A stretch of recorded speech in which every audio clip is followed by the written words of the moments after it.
In a forgotten corner of an abandoned village where the trees twisted unnaturally and the fog clung to the earth like a living thing, stood an ancient mansion. Its rotting walls held dark secrets and the weight of countless years.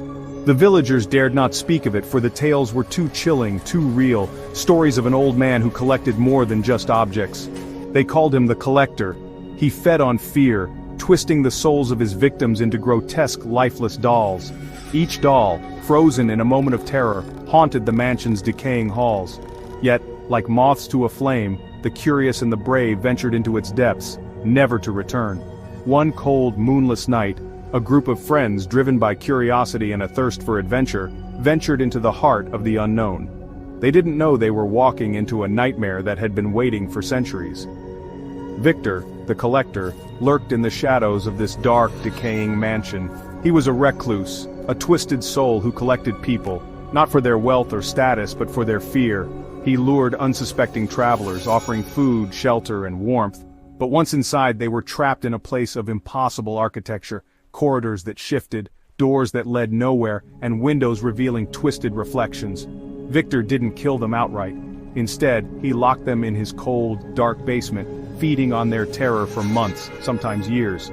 When they were completely broken, he stripped away their skin and sewed them into lifelike, grotesque dolls, his prized collection. Each doll unique, frozen in a moment of unbearable terror, some with mouths open in permanent screams, others with eyes wide and hollow. The dolls were arranged in a macabre display throughout the mansion, as if still trying to escape. The friends, unaware of the mansion's gruesome history, quickly realized their mistake.